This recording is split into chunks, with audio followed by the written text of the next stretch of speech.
Hindi news TV के विशेष कार्यक्रम शख्सियत में आज हमारे साथ मौजूद हैं जनपद हापुड़ की शान। जनपद हापुड़ का नाम पूरे विश्व में रोशन करने वाली श्रीमती सुमन। श्रीमती सुमन लगातार 17 वर्षों से समाज सेवी कामों से जुड़ी हुई हैं और महिलाओं को जागरूक करने एवं महिलाओं को सशक्त बनाने का काम कर रही हैं। 2019 में एक short documentary movie period end of sentence को लेकर अमेरिका में 2019 में ऑस्कर अवार्ड भी दिला चुकी हैं। हिंदी न्यूज़ टीवी के विशेष कार्यक्रम में आज आप सभी का स्वागत है। जनपद हापुड़ का नाम विश्व में रोशन करने वाली सुमन जी आज हमारे साथ आप सभी के रूबरू होंगी। 17 वर्षों से महिला शक्तिकरण, महिला जागरूक के लिए मेहनत कर रही सुमन जी, जिन्होंने विदेश में ऑस्कर से सम्मानित होकर जनपद हापुड़ का नाम रोशन किया। जनपद हापुड़ के एक छोटे से गांव से शुरुआत की और विश्व तक जाने के लिए बहुत संघर्ष किया। जानेंगे आज सुमन जी से। सुमन जी, ये जो संघर्ष आपने किया है इसके बारे में आप हमें बताएं।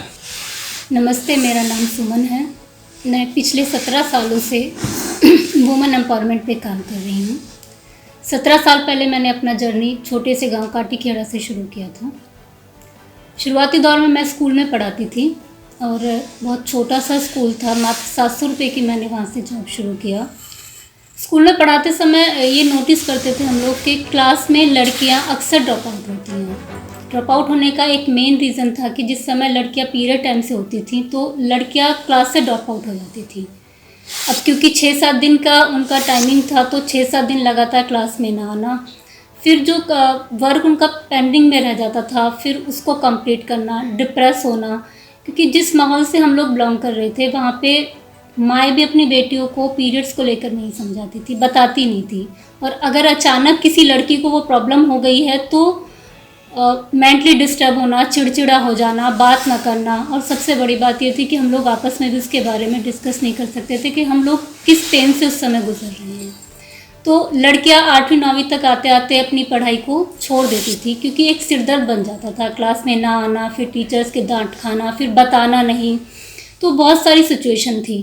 फिर उस पर जब हम लोगों ने उस पर स्कूल के बाद होम विज़िट करते थे कि क्यों नहीं आई है लड़की, पता करना, बात करना, तो समझ में आना शुरू हुआ कि टॉयलेट्स ना होने की वजह से पैड जैसी चीज़ों को लड़कियां जानती नहीं थी। मतलब गांव में कोई जानता ही नहीं था कि पैड जैसी नाम की भी कोई चीज़, वस्तु शहर में मिलती है। फिर उस समय के लड़कियां डिप्रेस हो जाती थी, चिड़चिड़ी हो रही थी। उस समय बहुत सारी ऐसी सिचुएशन थी, कई लड़कियों को वॉमिटिंग होता था, बीपी डाउन हो जाना टेंशन की वजह से कि अचानक हमारे साथ ये सब क्या हुआ है। तो उन सब चीज़ों को जब वो फेस कर रही थी तो ये समझ में आ रहा था कि हम सब उसी समस्या से गुजर रहे थे। मैं रहने वाली दिल्ली शहर से हूँ, शादी मेरी गाँव में हुई थी।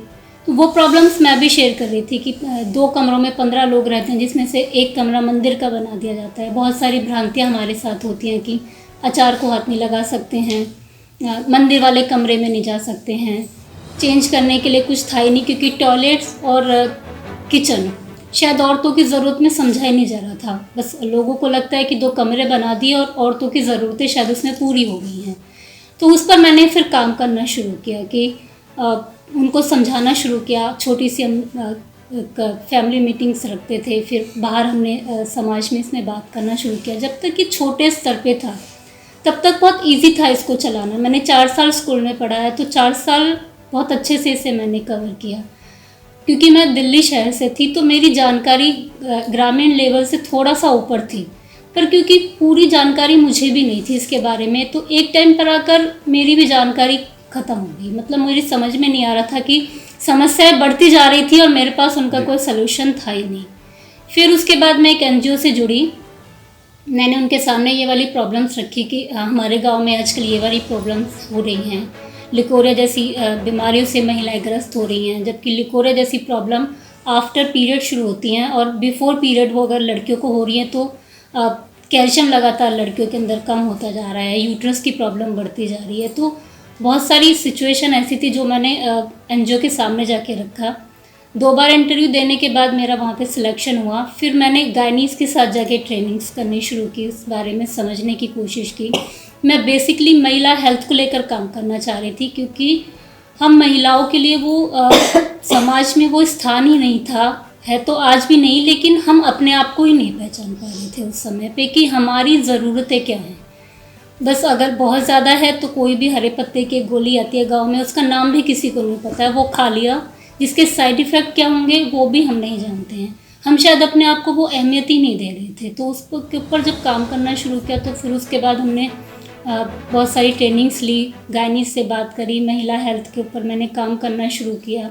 क्योंकि अगर हम ऐसी बात करते हैं कि वुमेन एम्पावरमेंट पर अगर हम लोग काम कर रहे हैं, यानी महिला सशक्तिकरण पे, तो महिला को सशक्त करने के मेन दो हो सकते हैं। महिला को सशक्त हम दो तरीके से कर सकते हैं कि एक, उसकी आर्थिक स्थिति हम लोग मजबूत करें, यानी अगर हमारी जेब में 10 रुपये भी हैं तो हम अपने अंदर एक कॉन्फिडेंस ले आते हैं कि नहीं, मेरे पास पैसे हैं, मैं ये वाला काम आसानी से कर सकती हूँ। हमारे फेस पे वो कॉन्फिडेंस हमें नज़र आता है। दूसरा, अगर हमारी हेल्थ बहुत अच्छी है, अगर मेरी हेल्थ अच्छी है तो मैं कहीं भी जाके कहीं भी आवाज़ उठा सकती हूँ। अगर मैं ही बीमार हूँ तो मैं फिर दूसरों के मामले में दखलंदाजी नहीं करूँगी, क्योंकि मेरा स्वास्थ्य खुद ठीक नहीं है। उसके बाद हम कोई भी मुद्दा उठा सकते हैं। तो इन दो बेसिकली इस पर हम लोगों ने काम किया। छोटे छोटे SHGs बनाए हमने गांव के अंदर, 100 रुपये 200 रुपये, जो भी जिसकी क्षमता के ऊपर निर्भर करता है। फिर हमने बैंक में उनका लिंकेज कराया। फिर छोटे छोटे महिलाओं के हमने रोज़गार कराए, वही रोज़गार जो महिला कर सकती है। नया कुछ भी शुरू नहीं किया कि अगर कोई ऐसा कह रही है कि हम लोग खेती को लेकर काम करना चाह रहे हैं, एग्रीकल्चर पर हम लोग काम करना चाह रहे हैं, तो ऑर्गेनिक खेती को हमने इसमें करवाए। एक ही फसल में से हम 2 फसल कैसे ले सकते हैं, कृषि विभाग से हमने महिलाओं को जोड़ा।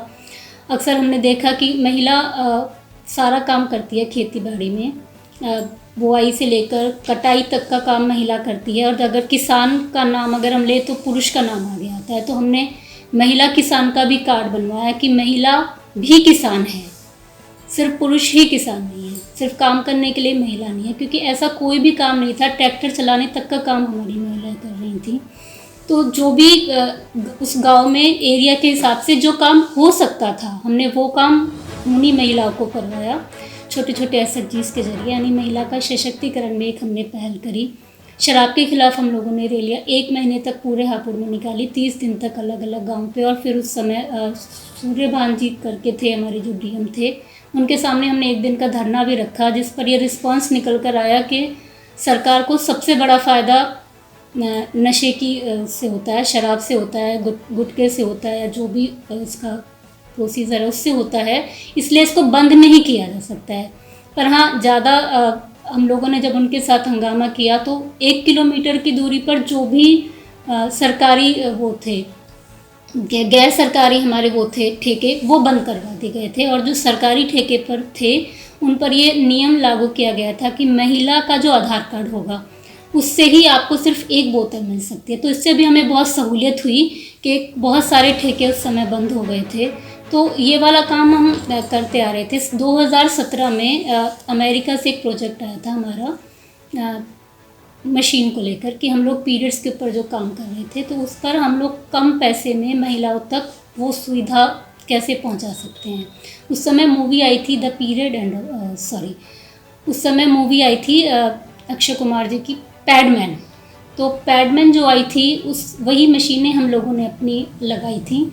तो उसको लेकर बनाना थोड़ा आसान था प्रोडक्ट को। पहले तो गांव वालों ने मशीनों को लगने नहीं दिया, फिर बड़ी मुश्किल से लड़ाई झगड़ा करके हम लोगों ने लगाया, क्योंकि समाज में पैड जैसी चीज़ों को आज भी गंदा मानते हैं।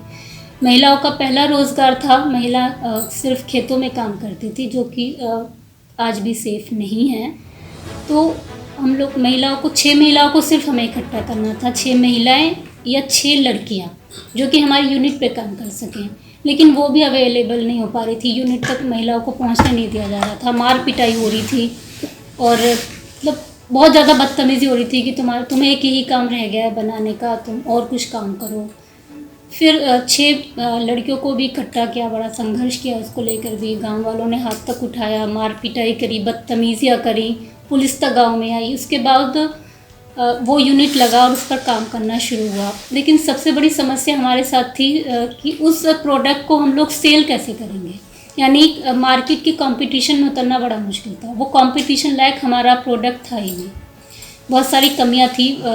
और जो कि पैडमैन में बताया जा रहा था कि वो 2 रुपये का एक हमें पीस पड़ेगा, 4.5 रुपये से ऊपर का हमें एक पीस पड़ रहा था। तो मार्केटिंग को लेकर सबसे बड़ा हमारे लिए दिक्कत था। हम लोग खुद डोर टू डोर विज़िट कर रहे थे, महिलाओं को बता रहे थे कि ऑर्गेनिक है, हमारी खेती के लिए, हमारी हेल्थ के लिए अच्छा है, ये है वो है। लेकिन बहुत छोटी टीम थी और काम बहुत बड़ा था, तो हम लोग उसे कर नहीं पा रहे थे। उस पर ये जो मूवी बनाई गई थी पीरियड एंड ऑफ सेंटेंस, उसको बनाने का हमारा मेन रीज़न ये था कि जो हम लोग अपने प्रोडक्ट को लेकर काम कर रहे हैं वो हम अगर किसी को बता रहे हैं तो हम कितनी देर बोल सकते हैं। तो बेहतर हम लोग एक इसको मूवी बनाएंगे और प्रचार प्रसार में हमें इसकी आसानी होगी। जब मूवी बनाई थी तो उसका मेन उद्देश्य यही था कि हम लोग इसको बनाकर और महिलाओं को दिखाएंगे कि हम लोग दूसरों से बेहतर क्यों हैं। और एडवर्टाइजमेंट का जो पैसा हम लोग दूसरों को देंगे, बनस्पत उनको देने के हम अपनी महिलाओं को ही इसका सारा शेयर देंगे। जो आशा आंगनबाड़ी है, हम लोग उनके ज़रिए इस काम को करवाएंगे। तो जो पैसा हम उनको देंगे, कमीशन बेस का हम उनको देंगे महिलाओं को, ताकि 2 पैसे की उनको बचत हो। जिस आर्थिक व्यवस्था की हम लोग बात कर रहे हैं महिलाओं को लेकर, ये पैसा उनके कोटे में जाएगा। तो जब हमने इसे बनाया था तो इसका मेन उद्देश्य ये था, लेकिन जब ये मूवी बनकर सामने आई तो ये कुछ और थी। लोगों को इतनी पसंद आई कि इसे ऑस्कर अवार्ड से पहले भी कम से कम 38 या 40 अवार्ड हमारे हिंदुस्तान में ही मिल चुके थे, जिसके बारे में किसी को भी जानकारी नहीं है। 2016 में हमें पता चल गया था कि हमारी मूवी ऑस्कर के लिए सिलेक्टेड हो गई, नॉमिनेटेड थी उस समय पे। 2019 में इसे लॉस एंजलिस में ऑस्कर अवार्ड से सम्मानित किया गया था। तो उस समय ये हाई फेमस हुई कि सबकी नज़रों में आई, और आज तक भी इसे बहुत सारे अवार्ड मिल चुके हैं। अलग अलग भाषाओं में से मतलब डब किया गया है, दिखाया जा रहा है। बहुत सारी लैंग्वेज इसके मतलब इसमें ऐड करके दिखाई जा रही है आज भी। और आज भी ये मूवी उतनी ही फेमस है जितना इसको बनाया गया था। मूवी जब हम लोग काम कर रहे थे उस समय एज ए फील्ड वर्कर की हैसियत से मैं काम करती थी एक एनजीओ के अंदर। आज अपना एनजीओ लेकर खड़ी हूँ। मेरे एनजीओ का नाम है एम्बर्ग, जिसकी नेशनल चेयरपर्सन हूँ मैं। उसके बाद मैं एज ए स्पीकर काम करती हूँ, मोटिवेशन स्पीकर के रूप में मैं काम कर रही हूँ। और 4 अलग अलग जगह से एज ए ब्रांड एम्बेसडर भी मैं काम करती हूँ। ग्रामालय की ब्रांड एम्बेसडर हूँ, NCWDC की vice chairperson, national vice chairperson plus brand ambassador के रूप में मैं काम कर रही हूँ। HFF जो कि बॉम्बे की बहुत बड़ी एनजीओ है, ह्यूमन फर्स्ट फाउंडेशन में भी मैं जुड़ी हुई हूँ। और ऐसी बहुत सारी एनजीओ के साथ आज मैं जुड़कर वुमेन एम्पावरमेंट पे काम कर रही हूँ और यूथ अवेयरनेस को लेकर मैं काम करती हूँ, ताकि जिस कदम को उस समय उठाया था उसको यहीं पर न रोका जाए, इसे नेशनल लेवल पे ले जाया जाए। और जिन महिलाओं को हम अवेयरनेस की बात करते हैं, लड़कियों को हम अवेयरनेस की बात करते हैं, उन तक हमारी बात पहुँचे कि हमारा स्वास्थ्य हमारा लक्ष्य है और हमारी जो पहचान है उसको हम क्यों छिपा रहे हैं, या क्यों हम ये जानने की कोशिश नहीं करते हैं कि जो हमारी ज़रूरतें हैं वो सिर्फ हम खुद पूरी कर सकते हैं, उन्हें हम जान सकते हैं, ना कि हम दूसरों के ऊपर डिपेंड हो सकें। तो अपने अंदर सिर्फ हमें कॉन्फिडेंस दिखाने की ज़रूरत है कि हम लोग भी कर सकते हैं। सिर्फ अगर ये इच्छा हमारे अंदर हो तो हमारे लिए फिर कोई भी काम मुश्किल नहीं। बहुत बहुत शुक्रिया हिंदी खबर से जुड़ने के लिए।